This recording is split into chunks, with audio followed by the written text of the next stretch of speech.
Assalamualaikum warahmatullahi wabarakatuh.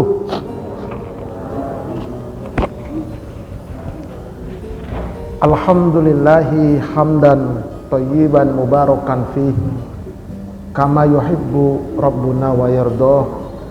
Ashhadu an la ilaha illallah wahdahu la syarikalah wa ashhadu anna Muhammadan abduhu wa rasuluhu la nabiyya ba'da. Amma ba'd. Bagaimana kabar Bapak Ibu, sehat? Alhamdulillah. Mudah-mudahan kita, keluarga kita yang sakit, mudah-mudahan disembuhkan oleh Allah.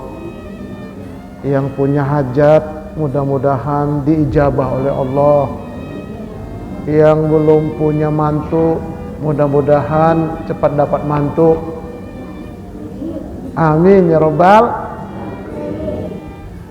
Salawat dan salam semoga Allah sampaikan keharibaan Nabi kita Muhammad Sallallahu Alaihi Wasallam. Seperti biasa saya informasikan bahwa saya punya channel di YouTube.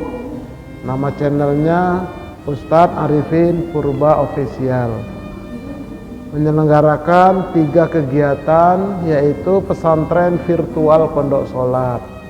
Ngajinya lewat Zoom setiap malam Ahad jam 8 malam sampai setengah 10. Dan itu free gratis.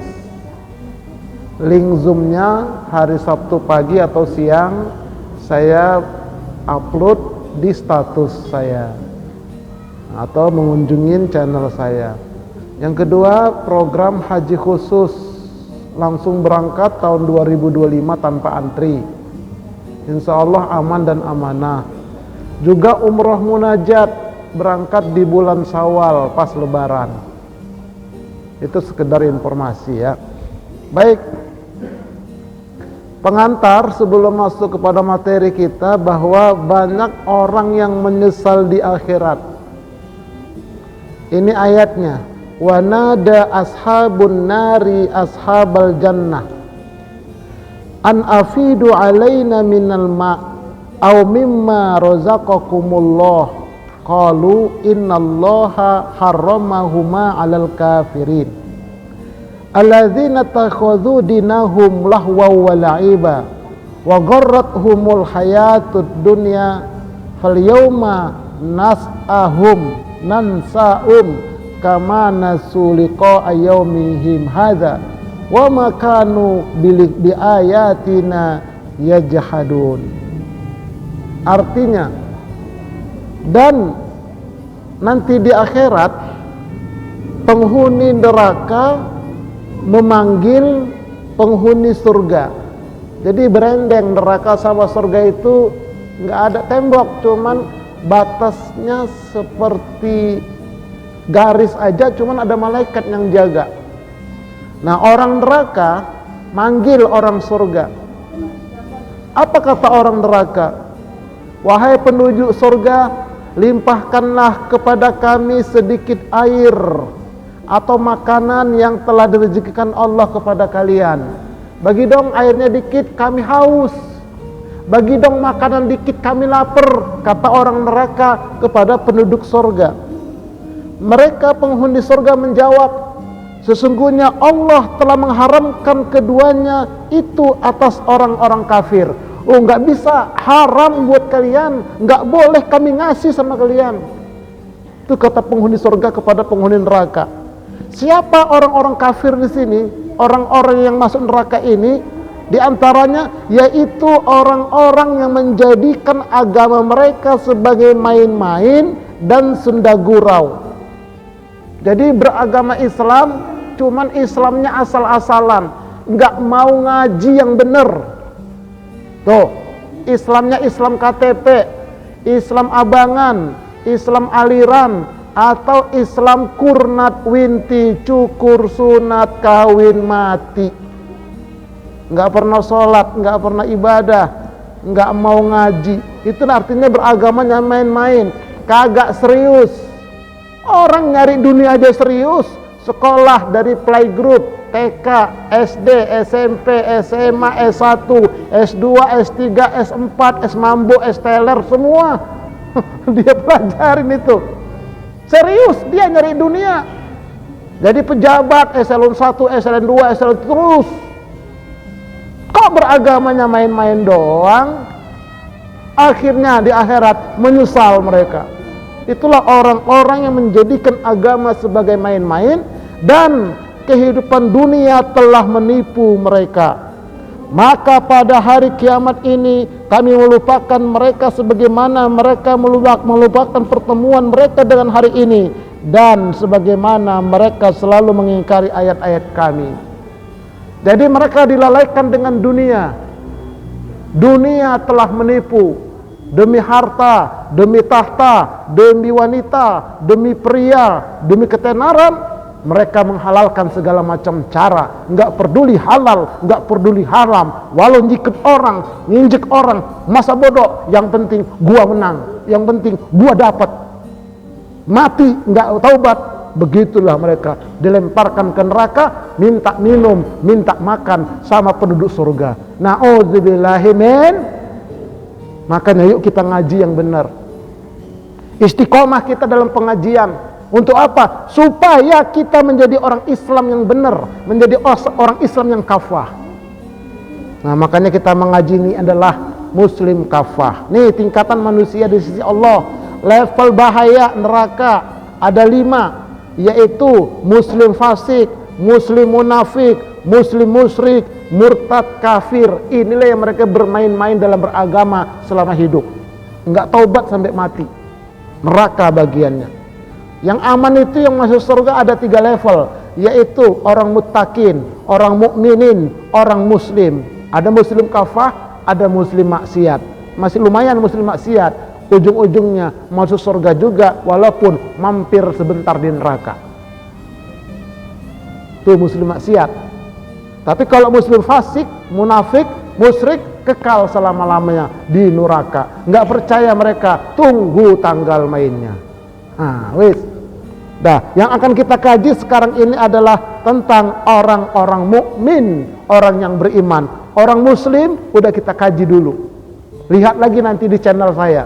Semuanya saya upload insya Allah di YouTube ya. Oke. Oleh karena itu penting untuk kita pahami. Ada namanya akidah, ada namanya iman, ada namanya tauhid.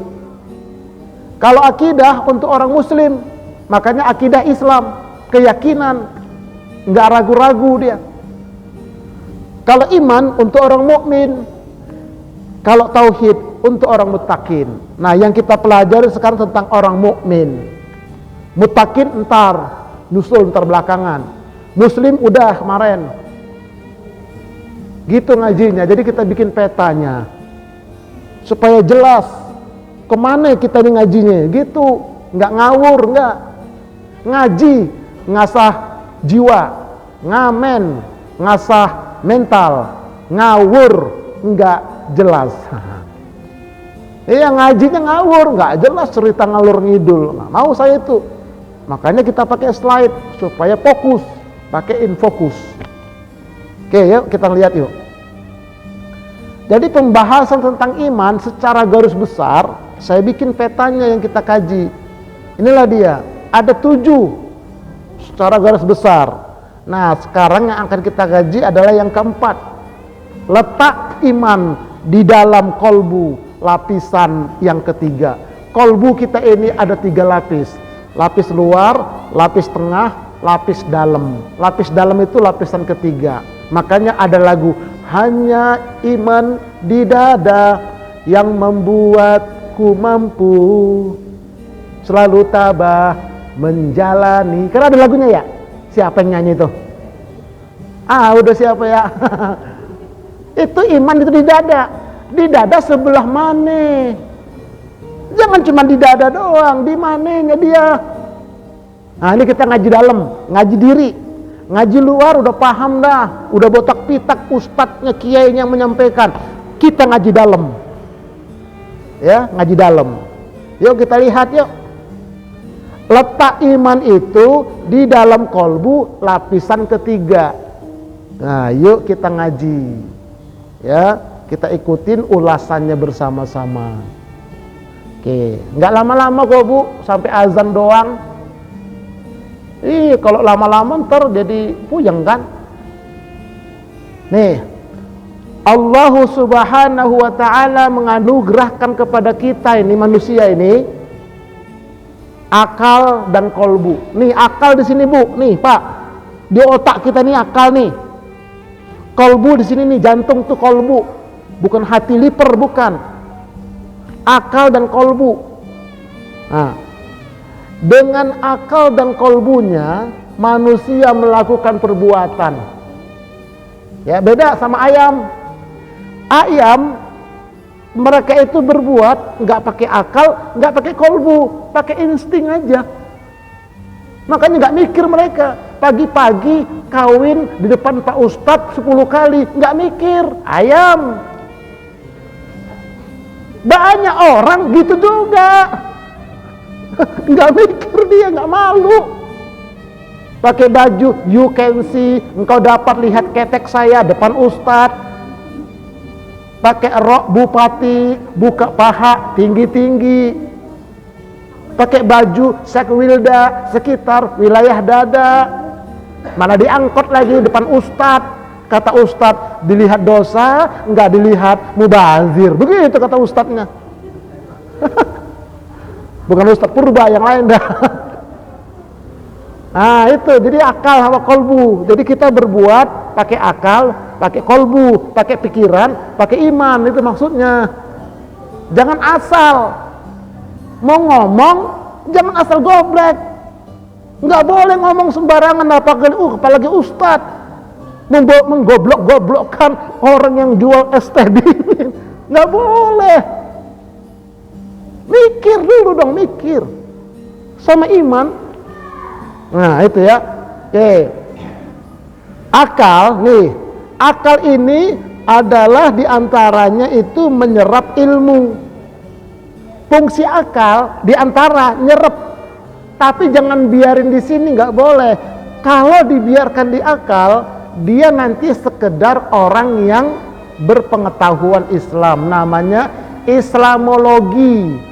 Lihat orang-orang orientalis. Orang-orang orientalis dia bukan orang Islam, tapi ngerti Islam. Tuh, ada yang pinter baca tafsir, ada yang ahli hadis. Padahal dia bukan orang Islam. Yang bikin kamus, ya, kamus bahasa Arab itu bukan orang Islam loh. Kamus itu bukan orang Islam. Kamus bahasa Arab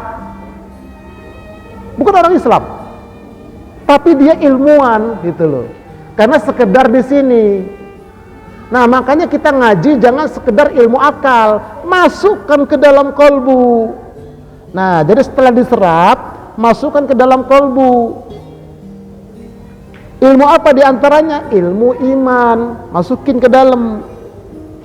Nah kemudian setelah itu baru direalisasikan dalam kehidupan, dipraktikkan iman itu, dibuktiin. Jangan sekedar omong doang. Oke, dah. Ini ya, ini tentang diri kita Bu ya. Kita dikasih akal, sama dikasih kolbu, kan begitu ya. Lalu dengan akal dan kolbu kita melakukan perbuatan. Kalau kita mau ngomong, mikir dulu baik dan buruknya. Kalau kita mau ngambil, mikir dulu. Karena kita dikasih akal. Afala ta'qilun, apakah kamu nggak gunakan akal? Kata Allah. Oke, nah di antaranya akal ini menyerap ilmu. Ngaji kayak begini diserap. Oh iya itu ilmunya ya. Serap pakai akal, masukin ke dalam kolbu. Jangan biarin di akal. Diserap, masukin. Menjadi sebuah keyakinan dia. Oke, nah sekarang kita lihat dalilnya. Al-imanu ma'rifatum bil qalbi wa qaulum bil lisani wa amalum bil arkani. Qala Abu Salti law quri'a hadzal isnad ala majnunin la baro'a. Dari Ali bin Hasan, dari Ali bin Abi Thalib, ia berkata, Rasulullah sallallahu alaihi wasallam bersabda, iman itu adalah pengetahuan di dalam kolbu, perkataan dengan lisan dan perbuatan dengan anggota badan. Nah, jadi iman itu ada di lisan, ada di kolbu, ada dalam praktik kehidupan. Itu namanya orang beriman. Jadi kalau ngaku beriman di lisannya, ngaku beriman di kolbunya, tapi perbuatannya tidak mencerminkan orang beriman, itu bukan orang beriman yang sebenarnya. Banyak sekali. Nauzubillahi min dzalik, jangan sampai kita termasuk di dalamnya. Tuh, jadi iman itu diucapkan dengan lisannya, diyakinkan dalam kalbunya, dipraktekkan dalam perbuatannya, baru namanya dia beriman. Itulah orang yang beruntung, kata Allah. Nah, lanjut. Kalbu itu penentu baik atau buruknya manusia. Kalau manusia itu mau jadi orang baik, perbagus kalbunya. Tapi kalau orang itu orangnya jahat, orangnya jelek, perkataannya menyimpang, perkataannya mencela, itu pasti kalbunya bermasalah. Kita lihat. Nabi bersabda, "Ala wa inna fil jasadi mudghotun. Idza salahat salahal jasadu kulluh, wa idza fasadat fasadal jasadu kulluh. Ala wa hiyal qalbu." Artinya, ingatlah, sesungguhnya di dalam jasad manusia itu ada segumpal daging. Jika ia baik, maka baiklah semua perbuatannya, dan jika ia rusak, maka rusaklah semua perbuatannya. Ketahuilah, itu adalah kolbu atau jantung. Orang bilang hati, kolbu. Oh ya, hadis riwayat Imam Bukhari, nomor hadis nomor 50, terbitan tahun 2009. Beda tahun terbitnya, beda nomor hadisnya. Nah, jadi dengan demikian, berdasarkan hadis ini, kalau kalbu kita baik, maka baiklah perilaku kita. Tapi kalau ada orang perilakunya jelek, itu tandanya kalbunya kotor, kalbunya rusak, kalbunya banyak penyakit-penyakit kalbu. Harus diterapi, harus dibersihkan, harus diobati. Bagaimana caranya? Antar ada wasaknya, kita akan mengkaji di situ. Nah, ini ya, jadi kalbu ini, kalau di kalbu itu imannya benar, imannya kuat, maka dia jadi orang baik. Tapi kalau kalbunya itu imannya kagak ada, imannya menyimpang, imannya salah, maka perbuatannya pun menjadi orang yang jelek, orang yang buruk. Oke ya. Nah, ini pentingnya kalbu ini diisi dengan iman. Kita lihat hadis, sewaktu masih kecil, ya, masih anak-anak, kalbu Nabi itu dibersihkan oleh malaikat Jibril. Ini sahih hadisnya. Jadi Nabi itu dadanya dibelah, kalbunya dibersihkan 2 kali seumur hidupnya.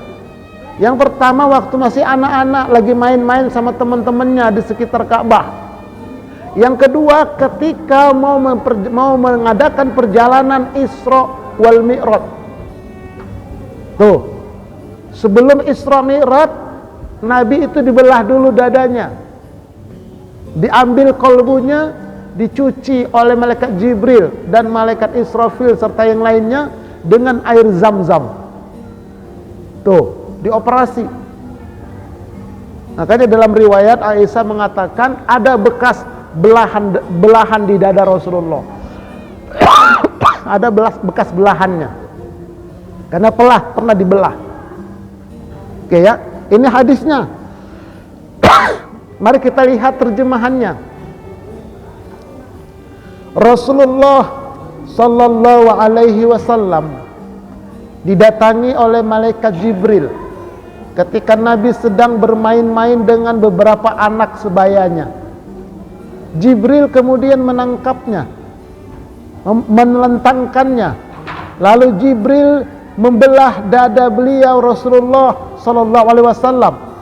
Jibril mengeluarkan kolbunya dan mengeluarkan dari kolbu beliau segumpal darah beku sambil mengatakan, ini adalah bagian setan darimu.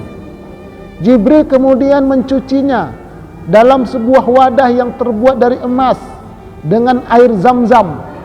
Lalu ditumpuklah, kemudian dikembalikanlah ke tempatnya. Sementara teman-temannya menjumpai ibu susu mereka dengan berlari-lari, ya, sembari mengatakan, sesungguhnya Muhammad telah dibunuh, sesungguhnya Muhammad telah dibunuh. Kemudian mereka bersama-sama mengunjunginya, sedangkan beliau dalam keadaan pucat wajahnya. Anas mengatakan, saya pernah melihatnya bekas jahitan di dadanya. Nah, jadi waktu itu ibu-ibu sekalian, Rasulullah itu masih anak-anak, pergi main di sekitar Masjidil Haram. Lalu datang malaikat Jibril, ditangkap, ditelentangkan Nabi Muhammad, lalu dibelah, dada Nabi dibelah, ya, dikeluarkan jantungnya, dalam jantung itu dibelah lagi, dikeluarkan darah hitam. Ini sahih hadisnya. Nah, dengan demikian, ini juga yang menjadikan sebuah acuan dokter ahli bedah. Sebelum Islam datang, belum ada dokter ahli bedah. Nah, kemudian Rasulullah menceritakan bahwa dibelah dadanya. Akhirnya para dokter itu membuat kesimpulan, kalau begitu manusia itu bisa belah badannya. Nah, sekarang akhirnya muncullah dokter-dokter ahli bedah. Itu Islam. Jadi Nabi dibelah dadanya, Bu, diambil jantungnya, jantung dibelah lagi, dibuang darah hitam. Itulah tempat setan. Nah, kalau kita jangan dikerjakan tadi di rumah, ya. Ini ustadz nih tadi cerita bahwa Nabi dibelah dada. Bang, tolong ambil golok, Bang. Belah nih dada saya, Bang. Ambil jantungnya, cuci, Bang. Pakai air apa? No, air hujan. Jangan, Bu. Mati kita. Nah, lalu bagaimana cara kita membelah dada kita, membersihkan kotoran-kotorannya? Ntar ada saatnya dengan cara zikir tahlil. Aktsiru min qauli la ilaha illallah. Nah, itu nanti cara membedahnya dia. Dibelah itu semua kotoran-kotoran, dibuang, masukin hanya Allah. Nah, begitu nanti caranya. Tapi yang jelas, kalbu Nabi pernah disucikan, pernah dibelah selama 2 kali seumur hidupnya. Waktu masih anak-anak, yang kedua ketika mau diperjalankan Isra wal Mi'raj Nabi kita Muhammad sallallahu alaihi wasallam. Nah, pertanyaannya, apa kalbu itu? Nih, perhatikan. Kalbu secara bahasa adalah berbolak-balik. Makanya kalau dalam ilmu tajwid namanya iklab. Iklab, bolak-balik. Jadi kalbu itu bolak-balik. Kalau ada orang terkesono, terbalik lagi, ke depan, ke dalam, ente kayak kalbu gitu bilangnya. Kenapa? Bolak-balik. Jadi kalbu itu secara bahasa bolak-balik. Kemudian secara fisik, kalbu itu artinya jantung yang berbentuk seperti buah apel yang terletak di 2 jari di bawah dada sebelah kiri. Di dalamnya terdapat lubang, di dalam lubang itu terdapat darah hitam dan itulah sumber nyawa. Jadi kalbu itu jantung. Seperti ibu kalau misalnya lagi makan bubur ayam, mau tambah nggak hati rampelak, kan gitu ya. Tuh, ada macam-macam di situ. Nah, di situ nanti ada kalbu, ada jantungnya kecil. Kayak jantung pisang dah. Itulah kalbu secara fisik. Jantung, dia kayak jantung pisang persis. Itu jantung kita itu. Kayak buah apel gitu. Nah, ada lubangnya, ada tangkainya, itulah darah hitam, itulah nyawa kita. Yang memompahkan darah. Jadi jantung secara fisik adalah, kalbu secara fisik adalah jantung, tugasnya memompahin darah. Dup. Kalau jantungnya sehat, badannya sehat. Tapi kalau jantungnya sakit, badannya pun melemah. mati jantungnya, mati orangnya. Itu jantung itu, kolbu. Makanya hati-hati jangan kena serangan jantung ya.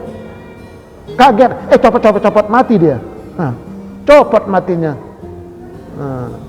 Ya, jadi kagetnya, la ilaha illallah, mati, begitu harusnya. Jangan copot ya.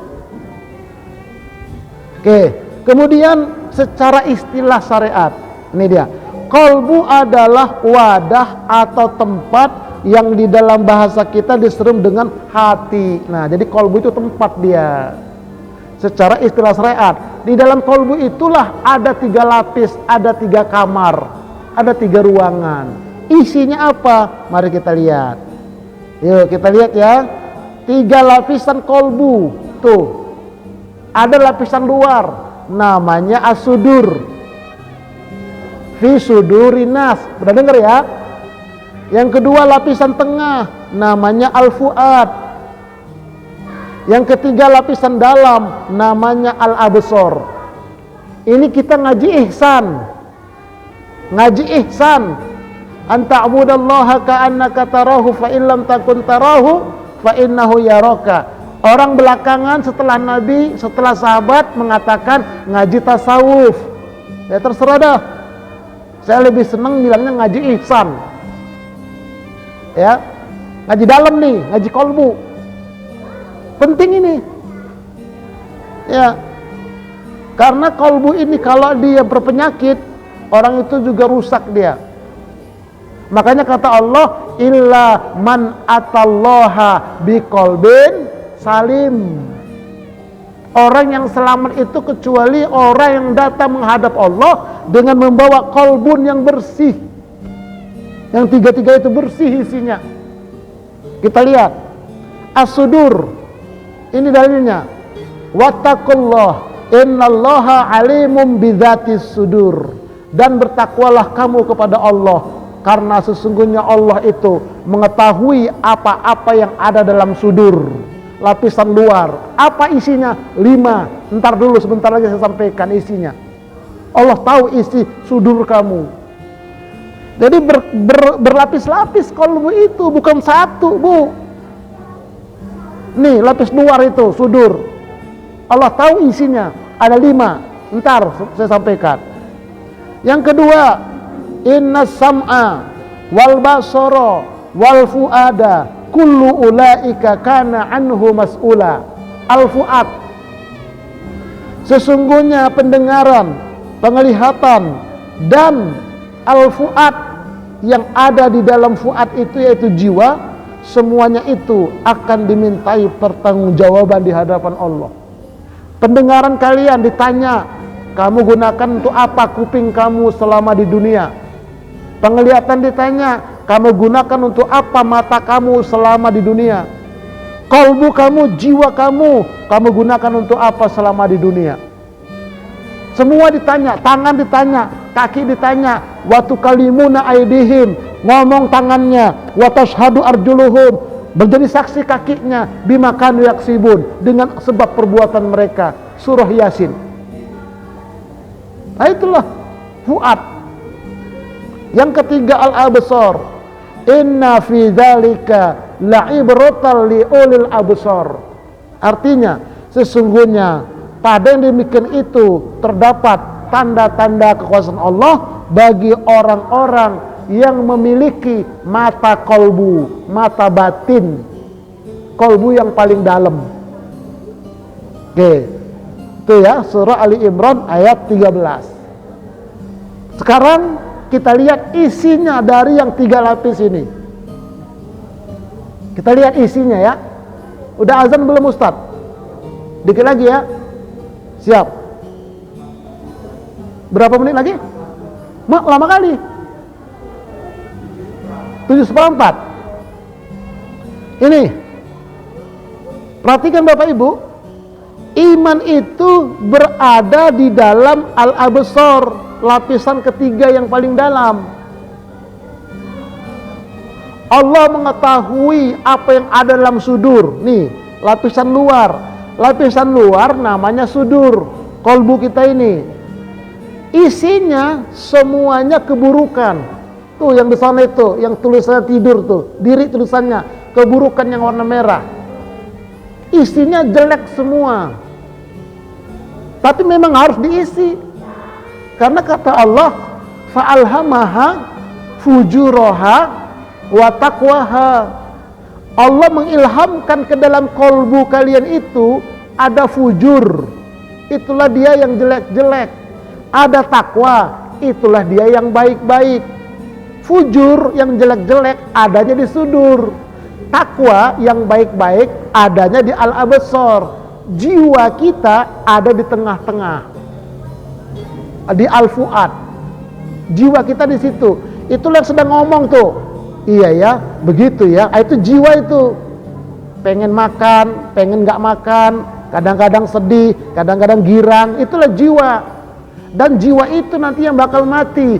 Kullu nafsin dha'iqatul maut. Setiap yang berjiwa pasti akan mati, keluar dari jasad. Dari kaki keluar duluan, Bu. Langsung ke atas dia. Makanya kalau orang mau mati itu yang dingin duluan kakinya. Pegang kaki masing-masing, kalau dingin mau mati lah itu. Oh, ini kena AC dinginnya ya. Kena AC bukan. Maksudnya kalau ada orang lagi sakit parah, ibu jenguk orang sakit, Bu. Pegang kakinya, Bu. Udah adem ya, begitu. Tapi jangan bilang sama keluarganya, ini mau mati, marah ntar keluarganya. Cukup ibu yang tahu, Bu. Begitu, tarik. Karena jiwa itu sama dengan nyawa.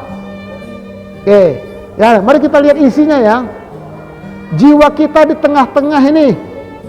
Kalau jiwa kita sering main ke sudur, maka jiwanya rusak. Jiwanya gelap. Karena sudur ini isinya kegelapan. Tapi kalau jiwa kita sering main ke dalam absar, kebaikan, maka jiwanya terang, jiwanya bagus. Tergantung kita sering main kemana, main keluar apa main ke dalam. Nah ini kita ngajinya ke dalam nih. Oke, yuk kita lihat. Ini ngajinya ilmu tinggi, Ustadz. Ya dibilang tinggi sih enggak, dibilang enggak ya tinggi. Ini namanya dalam, Ustadz. Dibilang dalam bisa, dibilang nggak dalam bisa. Tapi banyak orang mengatakan ini mah terlalu dalam, Ustaz, terlalu tinggi, nggak boleh disampaikan kepada umat. Ntar dulu saya bilang, kalau nggak disampaikan, kapan umat tahu? Makanya cara menyampaikannya dengan slide supaya jelas, gitu loh. Iya memang kajian ilmu wali ini, Bu. Ilmu wali ini, Pak. Orang bilang ilmu tasawuf ini dalam memang. Tapi kalau nggak kita sampaikan, kapan orang tahu? Makanya Imam Al-Ghazali itu dia menyampaikan. Dia nggak mau senang sendiri. Tapi kalau ulama lain nggak mau menyampaikan.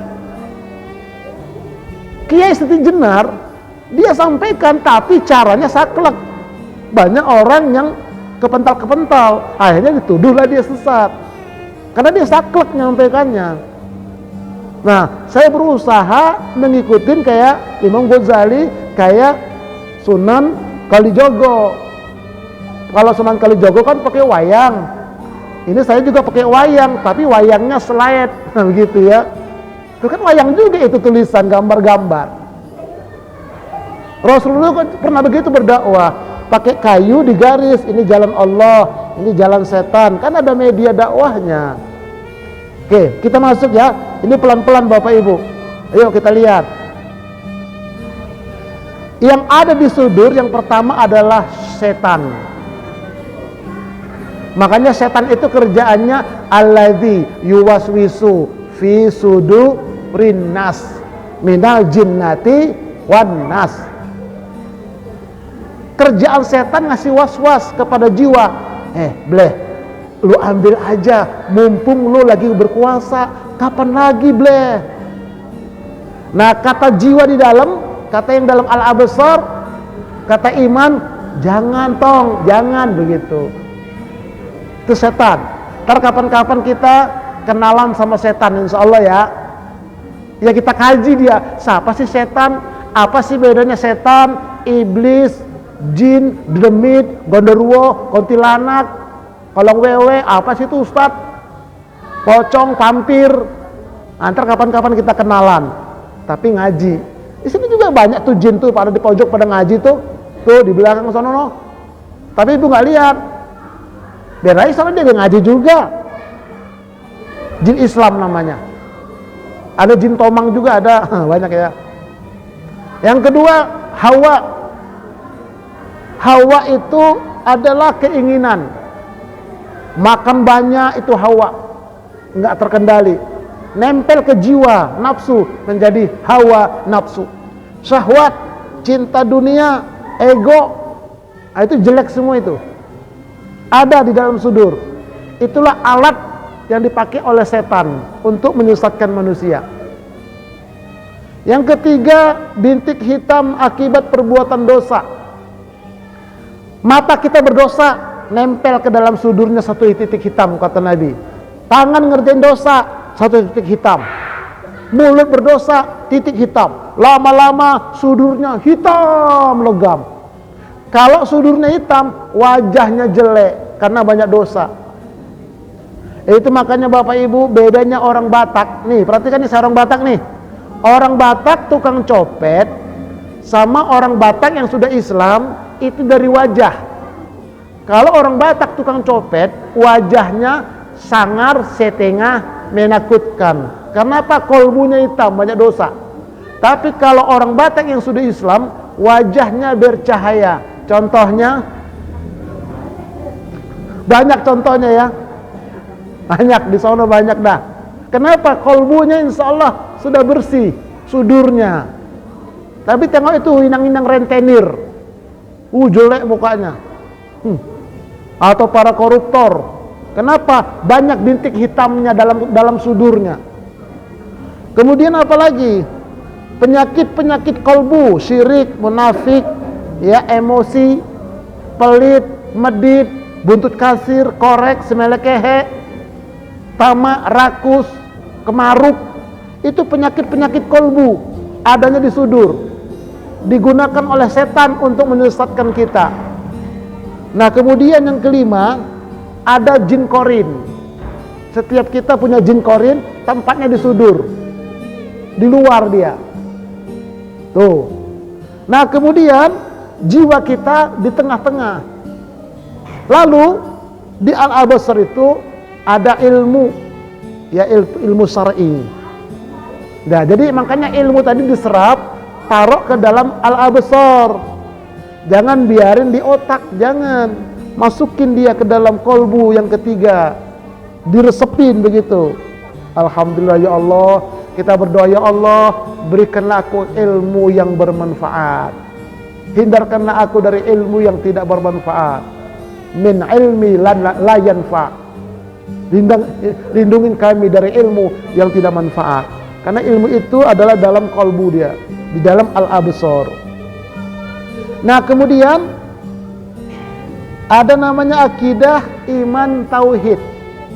Nah, jadi akidah, iman, tauhid letaknya di dalam kolbu yang paling dalam, yaitu di Al-Absar. Fungsinya sebagai benteng iman. Kalau ilmu, ya, benteng jiwa. Iman itu benteng jiwa. Kalau ilmu sebagai petunjuk jiwa. Nah, kemudian di sana juga ada takwa, sifat-sifat baik sebagai pakaian jiwa. Makanya takwa itu di sini kata Nabi, at-taqwa hahuna. Takwa itu di sini.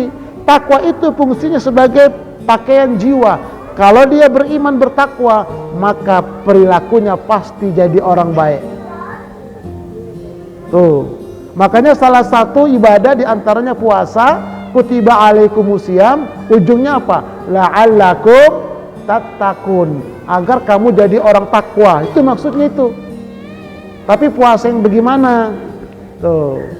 Ntar lagi kita, kapan kita mulai taraweh? Tanggal 28 Februari udah mulai taraweh pertama. Kan nggak terasa Bu ya? Udah mau puasa lagi. Itulah artinya kiamat udah dekat Bu. Nah lo siap-siap dah. Baru aja puasa, udah mau puasa lagi. Baru aja lebaran, udah mau lebaran lagi. Baru aja bayar cicilan motor, udah bayar lagi sekarang. Tuh cepet tuh. Nah itu takwa itu di sini. Nah kemudian ada malaikat pelindung. Allah kasih malaikat di depan kita. Allah berikan malaikat di belakang kita, kanan, kiri, atas, bawah. Bahkan Allah berikan malaikat dalam diri kita.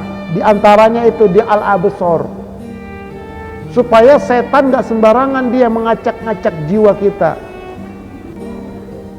Tuh, kalau enggak Bapak Ibu, kalau enggak dijaga malaikat, ini banyak jin sini semua, banyak virus pada berterbangan ini. Kalau kita nggak ditutup hijab kita ini dibuka, nggak bisa jalan kita. Kenapa? Kelihatan semua. Untung nggak kelihatan. Dan dikasih oleh Allah saringan di hidung kita, ada bulunya. Makanya nggak boleh itu dicukur habis bulu dalam itu. Jangan hati-hati itu. Ya jangan sering-sering ya. Karena itu saringan itu, supaya virus-virus nggak bisa masuk ke dalam. Di samping doa-doa. Tuh, jadi ada malaikat semua menjaga kita. Oke ya. Nah yang kelima ada ruh atau sir. Nah inilah dia ruh. Ruh ini beda dengan nyawa. Kalau nyawa ngidupin badan, kalau ruh ngidupin akal dan kolbu. Makanya wa yunfakhu fihi mir ruhi. Allah tiupkan ruhnya Allah ke dalam jabang bayi kita. Waktu dalam kandungan umur 4 bulan, ya kan? Ditiupkan ruh. Padahal jasadnya udah hidup. Apa itu yang menghidupkan? Nyawa atau jiwa, bukan ruh. Nah, ruh ini menghidupkan akal dan kolbu. Ayam enggak punya ruh, hanya punya nyawa. Kita punya nyawa, punya ruh, punya korin. Makanya kita wajib mendengarkan santapan rohani. Enggak ada ceritanya ayam datang, Ustadz ngapain yam? Saya mendengarkan santapan rohani. Enggak ada, karena ayam enggak punya ruh. Hati-hati sebagai manusia, kalau enggak mau mendengarkan santapan rohani, nanti mereka seperti ayam. Itu kata Allah, ulaika kal an'am, mereka itu taubahnya seperti binatang ternak, bahkan lebih sesat dari binatang ternak. Nah, oleh karena itu Bapak Ibu, itulah dia. Jadi iman kita itu adanya di Al-Absar, yaitu yang nomor 2, akidah, iman, tauhid. Ini akan kita kaji ke depan. Materi-materi iman itu masukkan ke dalam. Supaya apa? Supaya jiwa kita kuat, selamat nanti ke akhiratnya. Iya, karena imannya kuat. Nah, ini ya Bapak Ibu sekalian ya. Oke, baik. Apa namanya itu? To be continue. Artinya apa? Bersambung. Wallahu a'lam bishawab. Mudah-mudahan manfaat. Gak lama-lama kok ngaji ya. Nanti kalau mau lebih jelas, silakan berkunjung ke channel saya, Ustadz Arifin Purba Official. Kurang lebihnya mohon maaf. Assalamualaikum warahmatullahi wabarakatuh.